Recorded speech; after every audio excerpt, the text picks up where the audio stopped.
पढ़ रहे हैं कक्षा 8 हिंदी। पिछली कक्षा में हमने शुरू किया था एक पाठ कामचोर, जिसमें हमने देखा कि कुछ बच्चे हैं घर में, घर वाले सोचते हैं कि ये घर में पड़े रहते हैं, कुछ काम नहीं करते हैं, तो घर के सारे नौकरों को हटा करके इनको काम पे लगा दिया जाए। उनसे कुछ काम करवाए भी जाते हैं तो काम बहुत ही बुरी तरह से करते हैं वो लोग। झाड़ू लगाने का काम दिया था, झाड़ू तोड़ देते हैं। दरी साफ़ करने को दी जाती है, पूरे घर में फैला देते हैं। मुर्गियाँ बाड़े में बंद करने का काम दिया जाता है तो सारे घर को तहस नहस कर देते हैं। अब आगे एक और काम उन्होंने हाथ में लिया है, देखिएगा। पिछली कक्षा में हमने यहाँ छोड़ा था, मैं आपको बता देता हूँ। ये यहाँ इधर किसी को सूझी, मतलब किसी के दिमाग में आया कि जो भेड़ें आई हुई हैं उन्हें लगे हाथों उन्हें भी दाना खिला दिया जाए, अर्थात भेड़ों को दाना खिलाने का काम उनके मन में आ गया। दिन भर की भूखी भेड़ें दाने का सूप, सूप क्या होता है? एक पात्र होता है जो अनाज आदि को साफ करने के लिए काम में लिया जाता है। तो जैसे ही उन्होंने दाने का सूप देखा तो सब की सब झपटी, तो भाग कर जाना कठिन हो गया। लष्टम पष्टम तख्तों पर चढ़ गई, अर्थात वो भेड़ें दाना खाने के लिए, अनाज खाने के लिए उन बच्चों के पीछे भागी और जहाँ जगह मिली वहीं पर ही दौड़ती हुई तख्तों के ऊपर चढ़ गई। तख्त क्या होते हैं? लकड़ी के पलंग होते हैं। पर भेड़ चाल मशहूर है, उनकी नज़र तो बस दाने के सूप पर जमी हुई थी। पलंगों को फलांगती, बर्तन लुढ़काती, साथ साथ ही चढ़ गई, अर्थात बच्चे डर के मारे भागे कि बाप रे, ये तो सारी भेड़ें आ गई हमारे पीछे। तो सूप लेकर के भाग रहे हैं जिसमें अनाज रखा हुआ है।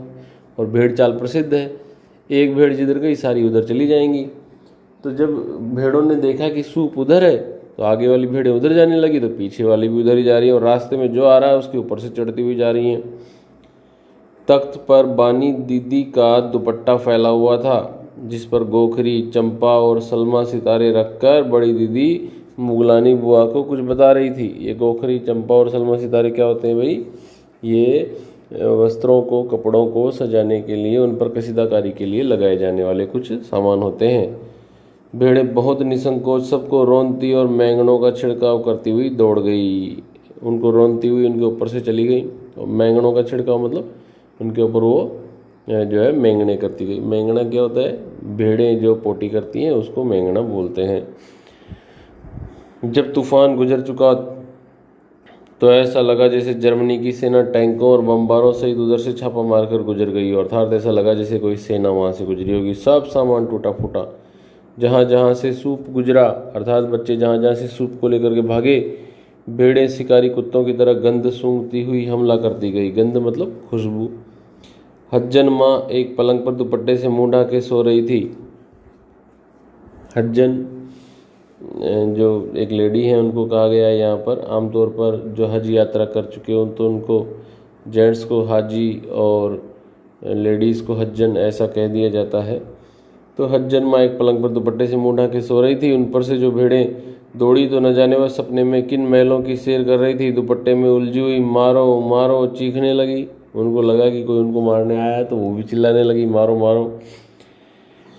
इतने में भेड़ें सूप को भूलकर तरकारी वाली की टोकरी पर टूट पड़ी। तरकारी, सब्जी। वह दालान मतलब आंगन में बैठी मटर की फलियां तोल तोल कर रसोइये को दे रही थी। वह अपनी तरकारी का बचाव करने के लिए सीना तान कर उठ गई। आपने कभी भेड़ों को मारा होगा तो अच्छी तरह देखा होगा कि बस ऐसा लगता है जैसे रुई के तकिए को कूट रहे होंगे।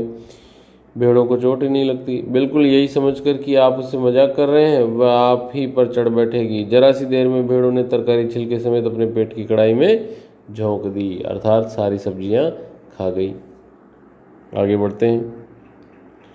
इधर ये प्रलय मची थी, उधर दूसरे बच्चे भी लापरवाह नहीं थे।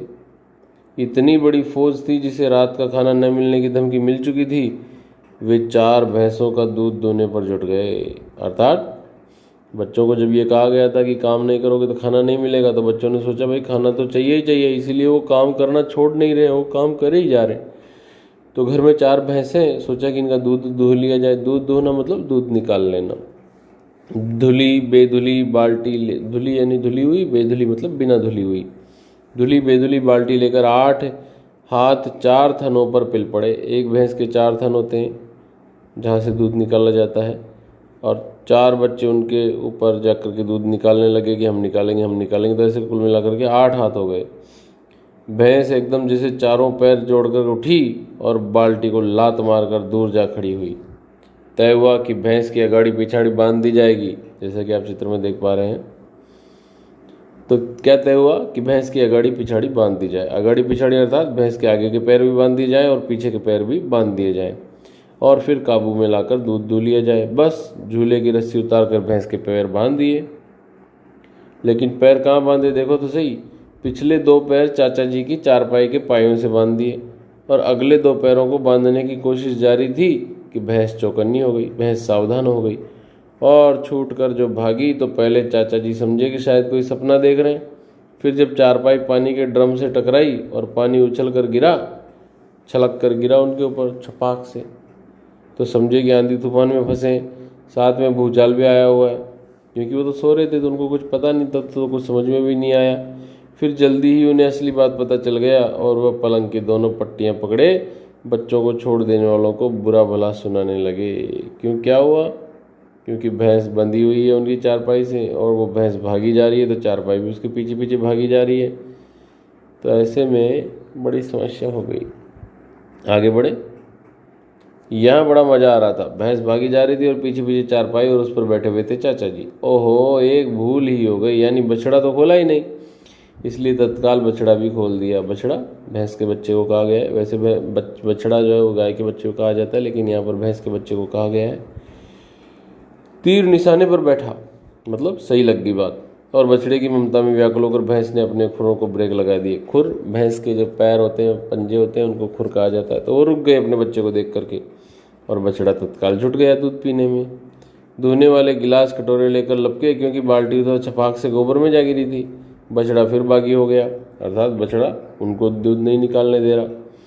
कुछ दूध जमीन पर और कपड़ों पर गिरा, 2-4 धारें गिलास कटोरे पर भी गई, बाकी बछड़ा पी गया। यह सब कुछ मिनट के 3/4 में हो गया, मतलब बहुत ही कम समय लगा। यूँ मानिए कि लगभग 20 सेकंड में घर में तूफान उठ खड़ा हुआ। ऐसा लगता था जैसे सारे घर में मुर्गियाँ, भेड़ें, टूटे हुए तसल्ले, बाल्टियाँ, लोटे, कटोरे और बच्चे बाहर किए गए, उनको बाहर भगाया गया। मुर्गियाँ बाग में हकाई गई मतलब बाग में भिजवाई गई। मातम सा मनाती तरकारी वाली के आंसू पोंछे गए और अम्मा आगरा जाने के लिए सामान बांधने लगी कि ये बच्चे रहेंगे तो मैं नहीं रहूँगी, या तो बच्चा राज कायम कर लो या मुझे ही रख लो, नहीं तो मैं चली मायके। अम्मा ने ऐसी चुनौती दे दी और अब्बा ने सबको कतार में लाइन में खड़ा करके पूरी बटालियन का कोर्ट मार्शल कर दिया और बोले, अगर किसी बच्चे ने घर की किसी चीज़ को हाथ लगाया तो बस रात का खाना बंद हो जाएगा। ये लीजिए, इन्हें किसी करवट शांति नहीं। हम लोगों ने भी निश्चय कर लिया कि अब चाहे कुछ भी हो जाए हिलकर पानी भी नहीं पिएंगे। तो देखा आप लोगों ने, ये था बहुत ही कमाल का पाठ। अब इसके प्रश्न देख लेते हैं हम लोग। 4-5 प्रश्न हैं यहाँ पर। कहानी में मोटे मोटे किस काम के हैं, किन के बारे में और क्यों कहा गया है? ये कहानी में मोटे मोटे बच्चों के लिए कहा गया है क्योंकि वो घर का कोई भी काम नहीं करते थे। दूसरा, बच्चों की उधम मचाने के कारण घर की क्या दुर्दशा हुई? बच्चों की उधम मचाने के कारण घर की दुर्दशा हुई। घर में चारों तरफ पानी फैल गया, कीचड़ हो गया, गंदगी हो गई, मुर्गियों ने गंदगी कर दी, भेड़ों ने गंदगी की, भैंस ने गंदगी की और इस तरह से पूरा घर एकदम से बुरा लगने लगा। तीसरा, या तो ये बच्चा राज कायम कर लो या फिर मुझे ही रख लो। अम्मा ने कब कहा और इसका क्या परिणाम हुआ? अम्मा ने बच्चों की सारी शरारतें देखने के बाद, जब भेड़ों ने भी सारा तहस नहस कर दिया, भैंस ने भी दूध नहीं दिया, मुर्गियों ने पूरे घर में तहस नहस कर दिया, बच्चों ने कीचड़ किया, मिट्टी उड़ाई, ये सब के बाद में अम्मा ने ये कहा कि या तो बच्चों को ही रख लो या फिर मुझे रख लो।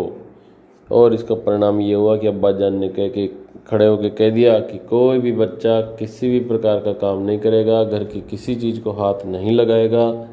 यदि ऐसा किया तो उनको शाम का खाना नहीं मिलेगा। अगला चौथा प्रश्न है, कामचोर कहानी क्या संदेश देती है? कामचोर कहानी ये संदेश देती है कि हमें बच्चों को बच्चों की तरह ही रखना चाहिए, उनसे बड़ों जैसा बर्ताव नहीं करना चाहिए, क्योंकि वो बच्चे ही होते हैं, उनको अभी तक कोई अनुभव नहीं होता है, कोई समझ नहीं होती है। ऐसे में यदि हम उनसे बड़ों जैसा बर्ताव करेंगे तो उनको कोई काम देंगे तो काम बिगड़ना निश्चित है। 5वां, क्या बच्चों ने उचित निर्णय लिया कि अब चाहे कुछ भी हो जाए हिलकर पानी भी नहीं पिएंगे? नहीं, ये निर्णय बिल्कुल गलत था। उठ करके स्वयं पानी लेकर के पी लेना, उठ करके स्वयं अपने लिए कोई चीज़ लेनी हो तो ले लेना, ये काम बच्चों के द्वारा स्वयं किए जा सकते हैं। यदि इनके लिए भी हम घर में बड़ों या नौकरों के ऊपर निर्भर रहेंगे तो फिर तो बहुत मुश्किल होने वाली है। इसीलिए इस तरह के छोटे छोटे काम बच्चों को स्वयं कर लेने चाहिए, बाकी बड़े काम बड़ों को करने देने चाहिए। प्यारे बच्चों, ये थे कहानी वाले पाठ प्रश्न।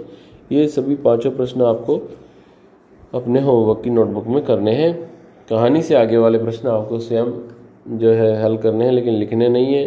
अनुमान और कल्पना वाले प्रश्न भी आपको हल करने हैं, लेकिन कहीं भी लिखने नहीं है। भाषा की बात वाले प्रश्नों पर आप विशेष ध्यान दें।